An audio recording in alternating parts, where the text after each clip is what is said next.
Reestablishing with a doctor when you've kind of been out of the loop after many years, sometimes too many years, it's just a good idea. Having a relationship with a physician is just great. Mainly, and it's not necessarily about lab tests here, it's about knowing somebody that you can trust to talk about things that you might not be able to talk about with other people. And then talking about things that you know you need to talk about. Your smoking, your drinking, your exercise, your diet, any kind of family history, and of course weight too. All those things are really, really important, and your doctor can help you with those issues.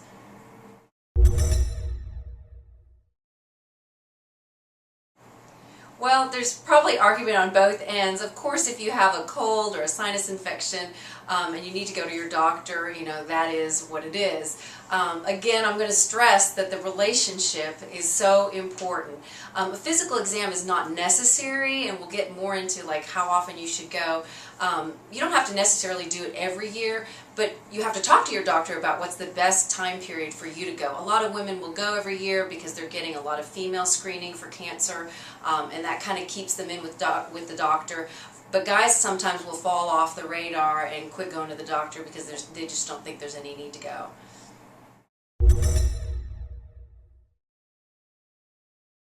I think once you're established with your doctor, you can talk with them about how often you need to go. Some people, they have a chronic medical condition, so they're going in more frequently, every month, every few months. Other people, they're in really good health, and I have a few patients that I only see every couple of years. But you have to talk to them about what's best for you.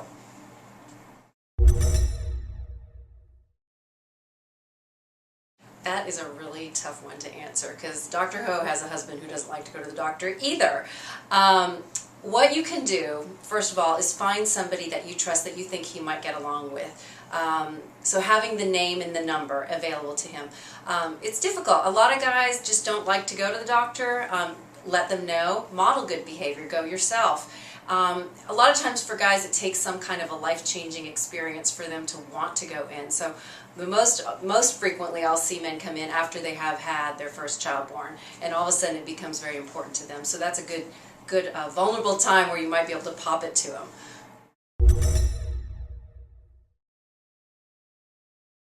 Oh, well, first of all, I'm really glad that you've made a resolution to improve your health. And it is easy to get overwhelmed.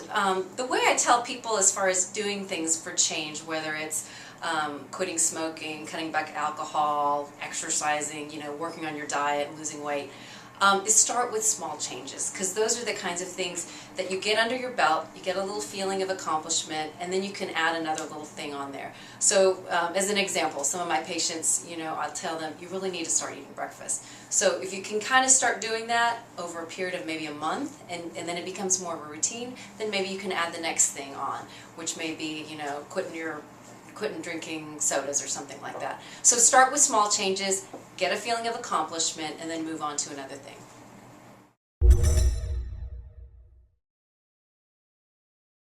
There's lots of resources for you. You're already on the internet, so you can always start by looking, by Googling. Asking your friends is a great way to get a good resource, especially somebody at work, for example. They tend to be on the same insurance plan, so you can find somebody that way. Of course, I'm a Baylor doctor, so you can always go to baylorhealth.com and search our website there, and you can find a physician that way. Another good resource is your insurance website. Or even your insurance company, you can call. They will have people, good providers that they can give you references for.